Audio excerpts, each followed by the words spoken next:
ಈ ಭಾಗದ ಯುವ ನೇತಾರರು, ರೈತ ಪರ ಕಾಳಜಿಯುಳ್ಳವರು ತಮ್ಮದೇ ಒಂದು ನೇತೃತ್ವವನ್ನು ತಗೊಂಡು ಯಾವುದೇ ಪಕ್ಷದೊಳಗಿದ್ದರೂ ಕೂಡ ಹೋರಾಟವನ್ನು ಮಾಡುವುದು ಬಂದಾಗ ರೈತರ ಪರವಾಗಿ ನಿಲ್ತಕ್ಕಂಥ ದೃಢ ನಿಲುವನ್ನು ಹೊಂದಿರತಕ್ಕಂಥ ಯುವಕರು ನಮ್ಮ ಆತ್ಮೀಯರಾದಂತ ಸನ್ಮಾನ್ಯ ಶಿವಾನಂದ ಕರಿಗಾರ ಅವರೇ ಹಾಗೂ ಈ ಒಂದು ಹೋರಾಟದಲ್ಲಿ ಪಾಲ್ಗೊಂಡಿರ್ತಕ್ಕಂಥ ಈ ಭಾಗದ ಸುತ್ತಮುತ್ತಲ ಗ್ರಾಮದ ಎಲ್ಲ ರೈತ ಮುಖಂಡರೇ, ತಾಯಂದಿರೇ, ಮಾಧ್ಯಮ ಮಿತ್ರರೇ, ಪೊಲೀಸ್ ಅಧಿಕಾರಿಗಳೇ,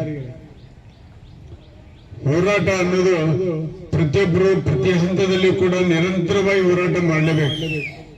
ನಾವಿವತ್ತು ಬದುಕಬೇಕಾದ್ರೆ ಮನೆಯೊಳಗೆ ಇದ್ದುಕೊಂಡು ನಮ್ಮದೇ ಆದ ಒಂದು ಚಟುವಟಿಕೆಗಾಗಿ ನಮ್ಮದು ಹೋರಾಟ ಮನೆಯಿಂದನೇ ಪ್ರಾರಂಭ ಆಗಿತ್ತು. ಇವತ್ತು ನಾವು ಒಕ್ಕಲ್ತನ ಮಾಡ್ಬೇಕಾದ್ರೆ ಅದು ಒಂದು ಹೋರಾಟನ.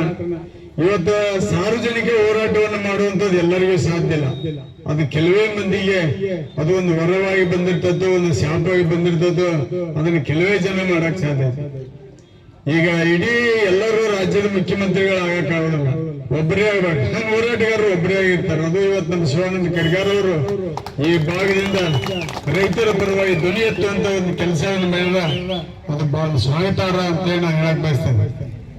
ಯಾಕಂದ್ರೆ ಈ ಇನ್ನು ಮುಂಗಾರಿ ಬೆಳೆಯನ್ನು ಹಾಕಿರ್ತಕ್ಕಂಥ ಸಂದರ್ಭದೊಳಗೆ ದೊಡ್ಡ ಪ್ರಮಾಣದ ಮಳೆ ಇಲ್ಲಿ ನಮ್ಮ ಭಾಗದಲ್ಲಿ ನಿರಂತರವಾಗಿ ಮಳೆ ಸುರಿಯುತ್ತದೆ.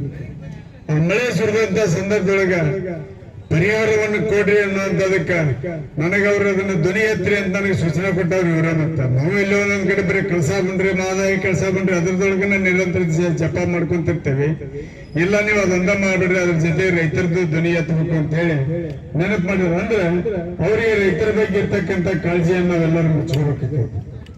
ಅಂತ ಒಂದು ಹೋರಾಟವನ್ನು ಇವತ್ತೇನು ಈ ಭಾಗದಲ್ಲಿ ರೈತರ ಒಂದು ಬೆಳೆ ವಿಮೆ ಇರ್ಬೋದು, ಪರಿಹಾರ ಇರ್ಬೋದು, ಸಾಲ ಮನ್ನಾ ಇರ್ಬೋದು, ಹಲವಾರು ರಸ್ತೆಯ ದುರಸ್ತಿಗಳಿರ್ಬೋದು, ಈ ಭಾಗಕ್ಕೆ ಬೇಕಾಗಿರ್ತಕ್ಕಂಥ ಮೂಲಭೂತ ಸೌಲಭ್ಯ ಏನು ಒಂದು ದಮನಿತರ ಧ್ವನಿಯಾಗಿ ಇವತ್ತು ತಮ್ಮೆಲ್ಲರನ್ನು ಒಗ್ಗೂಡಿಸಿಕೊಂಡು ಸರ್ಕಾರಕ್ಕೆ ನಮ್ಮ ಅಳಲನ್ನ, ಒತ್ತಾಯವನ್ನ, ಆಗ್ರಹವನ್ನ ಮಾಡ್ಲಿಕ್ಕೆ ಗಟ್ಟಿಯಾಗಿ ನಿಲ್ತಾರಲ್ಲ, ಅದರ ಜೊತೆಗೆ ನಾವೆಲ್ಲರೂ ಪ್ರತಿಯೊಬ್ಬರು ಅವರು ಕರೆ ಕೊಟ್ಟಾಗ ಕೈ ಜೋಡಿಸುವಂತದ್ದು ನಮ್ಮ ಕರ್ತವ್ಯ. ಇಲ್ಲಿ ಯಾವುದೇ ಪಕ್ಷ, ಜಾತಿ, ಧರ್ಮ ಯಾವುದೂ ಕೂಡ ಹೋರಾಟಗಳು ಬರಬಾರ್ದು. ಆ ದಿಕ್ಕಿನೊಳಗೆ ಯಾರು ನೋಡ್ಲೇಬಾರ್ದು. ಇವತ್ತವರು ಒಮ್ಮೊಮ್ಮೆ ಪಕ್ಷದೊಳಗಿದ್ರು ಕೂಡ ಅದೇ ಪಕ್ಷದ ವಿರುದ್ಧ ಧ್ವನಿ ಎತ್ತಾರೆ. ಅದು ಒಬ್ಬ ಹೋರಾಟಗಾರರ ಒಂದು ಚತುರತೆ. ಅದು ಹೋರಾಟಗಾರರಾಗಿರ್ಬೇಕು. ಪಕ್ಷ ಆನಂತರ, ಜಾತಿ ಆನಂತರ ಇವತ್ತು ನಾವೊಬ್ಬ ಪ್ರಾಮಾಣಿಕವಾಗಿ ದಮನಿತರ ಪರವಾಗಿ ಧ್ವನಿ ಎತ್ತುವಂತ ಕೆಲಸವನ್ನು ಏನ್ ಮಾಡ್ತೇವೆ ಅದಕ್ಕೆ ಒಂದು ಗೌರವ ಇದೆ. ಅದು ಒಂದು ನಮ್ಮದೇ ಆದ ಒಂದು ಪ್ರಾಮಾಣಿಕತೆಯನ್ನ, ಬದ್ಧತೆಯನ್ನ ತೋರಿಸ್ಕೊಡ್ಬೇಕು. ಆ ನಿಟ್ಟಿನೊಳಗ ನಾವು ಈಗಾಗಲೇ ಒಂದು ಮೊನ್ನೆ ನವಲಗುಂದದಲ್ಲಿ ತಾವು ಹೇಳಿದಂಗೆ ಶಾಸಕರಿಗೆ ಅಲ್ಲಿ ಸ್ಥಳೀಯ ಆಡಳಿತಕ್ಕೆ ಏನ್ ನೀವು ಇವತ್ತು ಮಳೆ ಭಾರಿ ಪ್ರಮಾಣ ಆಗೈತಿ, ಕೂಡಲೇ ರಾಜ್ಯ ಸರ್ಕಾರಕ್ಕೆ ನಮ್ಮ ಭಾಗದಲ್ಲಿ ಏನಾಗೈತಿ ತನಿಖೆ ಮಾಡಿ ದೌಡ್ನ ಅವ್ರಿಗೆ ರೈತರಿಗೆ ಒಂದು ಪರಿಹಾರ ಸಿಗುವಂತ ವ್ಯವಸ್ಥೆ ಮಾಡಿಕೊಡ್ರಿ. ನಿಜವಾಗ್ಲೂ ಮಳೆ ಬಿದ್ದ ಡಾಟಾ ಐತಿ, ರಿಪೋರ್ಟ್ ಐತಿ. ನೀವೇನ್ ಹೇಳ್ತೀರಿ, ಒಂದು ಮಳೆ ಬಿದ್ದ ಬೆಣ್ಣೆ ಹಳ್ಳ, ಒಂದು ತುಪ್ಪಿ ಹಳ್ಳ, ಬೆಣ್ಣೆ ಹಳ್ಳ ಪ್ರವಾಹದಿಂದ ತೋರಿಸ್ಬಿಡ್ತೇನೆ. ನಾವಿವತ್ತವ್ರಿಗೆ ತಾಲೂಕು ಆಡಳಿತ ಕೇಳಬೇಕಾಯ್ತಿ. ಇಡೀ ನವಲಗುಂದ ಒಂದು ಕಾನ್ಸ್ಟಿಟ್ಯೂನ್ಸಿ ಒಳಗೆ ಒಟ್ಟಾರೆ 56 ಹಳ್ಳಗಳು ಬರ್ತಾವ. ಬೆಣ್ಣೆ ಹಳ್ಳ ಒಂದ ದಿಢೀರಂತ ಅಲ್ಲಿ ನೀರು ಬಿದ್ದು ಅದೊಂದ ಪ್ರವಾಹ ಬರುದಿಲ್ಲ. ಆ ಹಳ್ಳ ಪ್ರವಾಹ ಬರಬೇಕಾದ್ರೆ ಇತರೆ ಹಳ್ಳಗಳ ಪ್ರವಾಹದಿಂದ ಬೆಣ್ಣೆ ಹಳ್ಳದ ಪ್ರವಾಹ ಅದು ಅವ್ರಿಗೆ ಗೊತ್ತಿರ್ಬೇಕು. ಇದು ತಾಲೂಕು ಆಡಳಿತದಲ್ಲಿ ಅದರ ಸಂಪೂರ್ಣವಾದ ಸರ್ವೆ ಡಾಟಾಸ್ ಇರ್ಬೇಕಿತ್ತು. ಮಣ್ಣಿನ ತಹಸೀಲ್ದಾರಿಗೆ ಒಂದು ಸಭೆ ಕರೆದವತ್ತ ಸಂಪೂರ್ಣವಾಗಿ ನೀವು ಬರೀ ಅದೊಂದು ಬೆಣ್ಣೆ ಹಳ್ಳ ಅನ್ಕೊತ್ ಕುಂಡ್ರಬೇಡ್ರಿ. ಆ ಬೆಣ್ಣೆ ಹಳ್ಳ ಕೂಡ್ತಕ್ಕಂತ ಉಪ ಹಳ್ಳಗಳು ಎಷ್ಟಿದಾವೆ, ಇಡೀ ನವಲಗುಂದ ತಾಲೂಕಿನ ವ್ಯಾಪ್ತಿಯೊಳಗೆ ಬರುವಂತ ಆ ವಿಧಾನಸಭಾ ವ್ಯಾಪ್ತಿಯೊಳಗೆ ಬರ್ತಕ್ಕಂತ ಹಳ್ಳಗಳನ್ನು ಸಂಪೂರ್ಣವಾಗಿ ಗಮನಕ್ಕೆ ಇಟ್ಕೋಬೇಕು. ಭಾರಿ ಮಳೆ ಬಿದ್ದಾಗ ಸಣ್ಣ ಪುಟ್ಟ ಹಳ್ಳಗಳನ್ನು ಈ ಭಾಗದಲ್ಲಿ ಜಮೀನುಗಳಿಗೆ ತೊಂದರೆ ಮಾಡ್ತಾವ. ಅವು ಇಲ್ಲಿ ಅವು ಒಂದು ಪ್ರವಾಹದಿಂದ ಅಲ್ಲಿ ಬೆಳೆಗಳ ಹಾನಿ ಆಗಿರ್ತದೆ, ಅದನ್ನು ಕೊಡಿಸ್ಬೇಕು. ಹಿಂದಿನ ವರ್ಷ ಏನಾಗಿತ್ತು, ಬೆಳೆ ವಿಮೆಯನ್ನು ತುಂಬಿದ ಸಾಕಷ್ಟು ರೈತರು. ಇವತ್ತ ಬೆಳೆ ವಿಮೆ ತುಂಬಿದಲ್ಲಿ ಯಾರ ರೈತರಿಗೆ ಬೆಳೆ ವಿಮೆ ಬಂತ್ರಿ ಅಂದ್ರೆ ಇದಕ್ಕೆಲ್ಲ ಕಾರಣ ಯಾರು? ತಾಲೂಕು ಆಡಳಿತ ವಿಫಲ ಆದಾಗನೇ ಇದೆಲ್ಲ ಹಾನಿಗೆ ನಮಗೆ ಪರಿಹಾರ ಸಿಗದೆ ಇರೋದ್ರ ಕಾರಣಕ್ಕೆ. ಆ ದಿಕ್ಕಿನೊಳಗ ತಾಲೂಕು ಆಡಳಿತ ನಡೆಸತಕ್ಕಂತ ಶಾಸಕರು ತಮ್ಮ ಜಿಲ್ಲೆಯೊಳಗೆ ನೇತೃತ್ವ ವಹಿಸಿಕೊಂಡಿರ್ತಕ್ಕಂತ ಕೇಂದ್ರ ಸರ್ಕಾರದ ಸಂಸದರು ಜವಾಬ್ದಾರಿಯಿಂದ ಕೆಲಸ ಮಾಡಿದ್ರೆ ಮಾತ್ರ ರೈತರ ಸಮಸ್ಯೆಗಳ ಬಗೆಹರಿಸಲಿಕ್ಕೆ ಸಾಧ್ಯ. ಅವರೆಲ್ಲರೂ ತಮ್ಮದೇ ಒಂದು ವೈಯಕ್ತಿಕ ಕೆಲಸಗಳು ಮಾಡ್ಕೊಂತ ತಮಗೆ ಬರುವಂತ ಬರೀ ಪರ್ಸೆಂಟೇಜಿನ ಕಡೆ ಗಮನ ಕೊಟ್ಟು ರೈತರನ್ನ ಕಡೆಗಣಿಸಿದ್ದ ಕರೆ. ಆದ್ರೆ ಇವತ್ತು ರೈತರು ನಾವು ನಿರಂತರವಾಗಿ ಹೋರಾಟಕ್ಕೆ ನಿಲ್ಬೇಕಾಗ್ತದೆ. ಹೋರಾಟ ನಿರಂತರವಾಗಿ ಮಾಡ್ಬೇಕಂತ ಏನಿಲ್ಲ. ನಿಮ್ಮನ್ನ ರೈತರು ಈ ಭಾಗದ ನಾಗರಿಕರು ಯಾಕೆ ನಿಮಗೆ ಮತ ಕೊಟ್ಟು ಆಯ್ಕೆ ಮಾಡ್ರಿ ಅಂದ್ರ ನೀವು ನಮ್ಮ ಕೆಲಸವನ್ನ ನಮಗಷ್ಟರಿಗೆ ಮಾಡಕ್ ಆಗುದಿಲ್ಲ. ನಮ್ಮ ಪರವಾಗಿ ನೀವತ್ರ ಮಾಡ್ರಪ್ಪ ಅಂತೇಳಿ ಆಯ್ಕೆ ಮಾಡಿ ನಿಮಗೆ ವೋಟ್ ಕೊಟ್ಟು ತೆರಿಗೆ ಮೂಲಕ ನಿಮಗೆ ಹಣ ಕೊಟ್ಟು ನಿಮಗೆಲ್ಲಾ ಅಡ್ಡಾಡಕ್ಕ ವಾಹನ ಕೊಟ್ಟು ಎಲ್ಲಾ ಸೌಲಭ್ಯ ಕೊಟ್ಟು ನಿಮಗೆ ಜವಾಬ್ದಾರಿ ಕೊಟ್ಟು ಕೆಲಸ ಮಾಡಕ್ ಹಚ್ಚಿರಿ. ನೀವೇನ್ ಮಾಡಕತ್ತೀರಿ? ಅದ್ರ ಬಗ್ಗೆನೂ ಅವ್ರು ಎಚ್ಚೆತ್ಕೋಬೇಕು. ನಾವಿವತ್ತು ಅವ್ರಿಗೆ ಇಂಥ ಸಂದರ್ಭದೊಳಗ ನಾವು ಅವ್ರು ಗಟ್ಟಿಯಾಗಿ ಕೇಳುವಂತ ಕೆಲಸವನ್ನ ಪ್ರತಿಯೊಬ್ರು ಮಾಡ್ಬೇಕು. ಅವ್ರು ನಮ್ಮವರೇ ಇರ್ಲಿ, ಅವ್ರು ನಮಗೆ ಆತ್ಮೀಯರೇ ಇರ್ಲಿ, ನನ್ನ ಜಾತಿಯವರೇ ಇರ್ಲಿ, ನನ್ನ ಪಕ್ಷದವರೇ ಇರ್ಲಿ, ಯಾವಾಗ ಅವ್ರ ಕೆಲಸ ಮಾಡೋದಿಲ್ಲ ಅವಾಗ ಅದನ್ನ ಅವ್ರ ಗಟ್ಟಿಯಾಗಿ ಮುಂದೆ ಹಿಡಿದು ಕೇಳುವಂತದನ್ನ ನಾವು ಮಾಡ್ಲೇಬೇಕು. ನಮ್ಮ ಇದ್ರು ಮಾಡ್ಬೇಕು. ಅದನ್ನ ಮಾಡಿದಾಗ ಮಾತ್ರ ಅದಕ್ಕೊಂದು ಬೆಲೆ ಐತಿ. ಅವರು ಕೇಳ್ತಾರ ನಮ್ಮನ್ನ ಜನ ಅನ್ನುವಂತ ಭಯದಿಂದ ಆ ಕೆಲಸ ಮಾಡಕ್ ಮುಂದಕ್ಕಾರ. ಇಲ್ದಿದ್ರೆ ಚುನಾವಣೆ ಮುಗಿತು ಅಂದ್ರೆ ಮುಂದಿನ ಚುನಾವಣೆ ಬಂದಾಗ ನಾವು ನೀವು ಎಲ್ಲ ಅವ್ರಿಗೆ ನೆನಪಾಗೋದು. ಅಲ್ಲಿವರೆಗೆ ಅವರು ತಮ್ಮದೇ ಒಂದು ರಾಜಕಾರಣ, ಮತ್ತೊಂದು ತಮ್ಮ ಹುದ್ದೆಗಳು, ಅಧಿಕಾರ, ತಮ್ಮದೇ ಆದ ಉದ್ಯಮಗಳದೊಳಗೆ ಅವ್ರು ನಿರಂತರ ತೊಡಗಿ ಬಿಡ್ತಾರೆ. ಅದಕ್ಕೆ ನಾವು ಈ ಭಾಗದ ಜನಪ್ರತಿನಿಧಿಗಳಿಗೆ ಒಂದು ಜವಾಬ್ದಾರಿ ಇದೆ.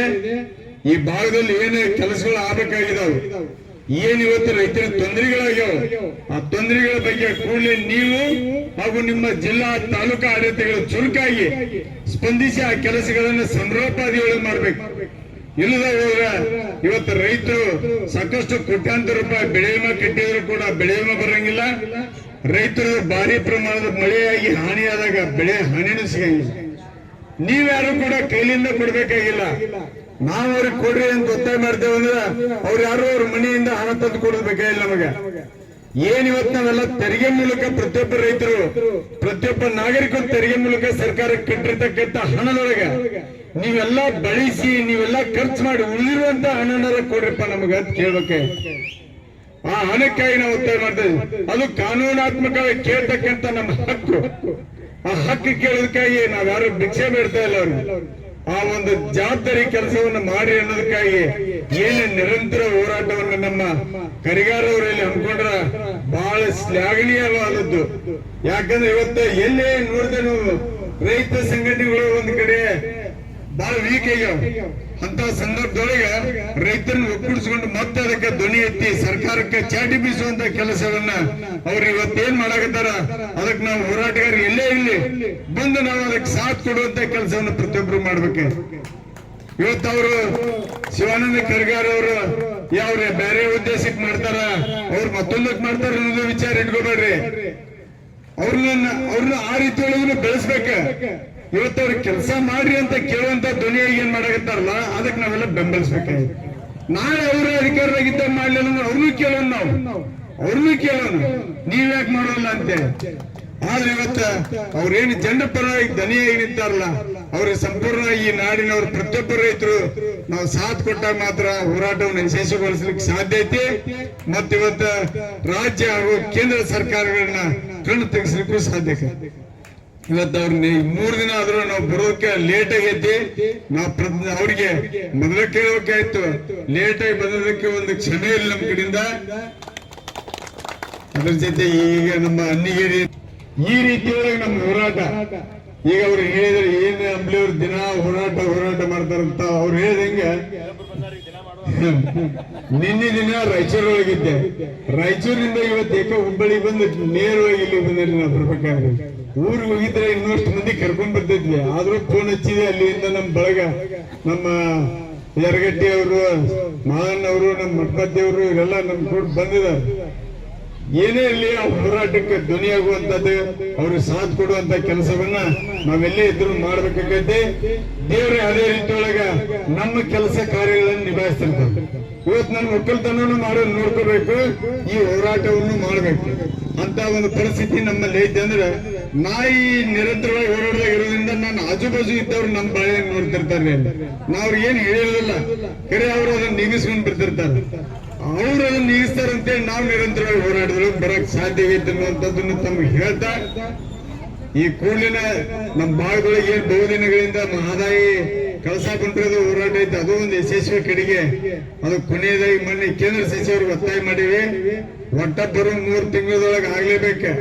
ಆಗದೆ ಇದ್ರೆ ಮುಂದಿನ ದಿನದೊಳಗ ಈ ಭಾಗದ ಜನ ನಿಮ್ ವಿರುದ್ಧ ಯಾವ ರೀತಿ ತಂಗಿ ಹೇಳ್ತಾರ ಅಂತ ಎಚ್ಚರಿಕೆಯನ್ನು ಕೂಡ ಅವ್ರಿಗೆ ಕೊಟ್ಟು ಬಂದೇವಿ. ಶಾಸಕರಿರ್ಬೋದು, ಅವ್ರಿಗೆ ಮನವಿ ಕೊಡೋದ್ರ ಮೂಲಕ ಒಂದು ಗಡುವನ್ನು ಕೊಡ್ರಿ, ನಿಮ್ ಮೂಲಕ ಅವ್ರಿಗೆ ಒಂದು ನಿರ್ದಿಷ್ಟ ಅವಧಿ ಕೊಡ್ರಿ, ತಮ್ಮ ಬೇಡಿಕೆಗಳಿಗೆ ಎಷ್ಟು ದಿನದೊಳಗೆ ಮಾಡ್ತೀರಿ, ನೀವು ಯಾವಾಗ ಅದನ್ನ ಬಗೆಹರಿಸ್ತೀರಿ ಅನ್ನುವಂಥದ್ದನ್ನ ಕಟ್ಟಪ್ಪಣೆ ಹಾಕಿ ಅವ್ರಿಗೆ ಕೆಲಸ ಮಾಡೋದಕ್ಕೆ ನಾವು ಒತ್ತಾಯ ಮಾಡ್ತೇವ್ರಿ. ಅವ್ರು ವಿರೋಧ ಮಾಡೋದಲ್ಲ, ಕೆಲಸ ಮಾಡಕ್ ಹಚ್ಚಬೇಕಾಯ್ತು ಅವ್ರಿಗೆ.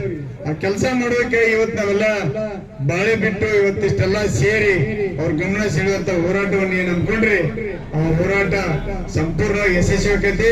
ಯಾಕಂದ್ರೆ ಹೋರಾಟದೊಳಗೆ ಪ್ರಾಮಾಣಿಕತೆ ಇದ್ದಾಗ ಹೋರಾಟ ಯಾವತ್ತೂ ಫೇಲ್ ಆಗುದಿಲ್ಲ. ಹೋರಾಟಕ್ಕೆ ತನ್ನದೇ ಆದ ಒಂದು ಶಕ್ತಿ ಐತಿ. ಆ ಹೋರಾಟಕ್ಕೆ ಸಂಪೂರ್ಣವಾಗಿ ತಾವ್ ಯಾವಾಗ ಕರಿತೀರಿ, ಯಾವಾಗ ತಾವ್ ಇದನ್ ಮಾಡ್ತೀರಿ, ಆ ಸಂದರ್ಭದಲ್ಲಿ ನಾವು ಕೂಡ ನಿಮ್ ಜೊತೆಯಾಗಿ ಇರ್ತೀವಿ ಅಂತ ಹೇಳ್ತಾ ಮಾತನಾಡಲು ಅವಕಾಶ ಮಾಡಿಕೊಟ್ಟಂತವ್ರು ಎಲ್ಲರಿಗೂ ವಂದಿಸಿ ನನ್ನ 2 ಮಾತುಗಳು ಮುಗಿಸಿದ್ದೇನೆ. ಜೈ ಜವಾನ್, ಜೈ ಕಿಸಾನ್.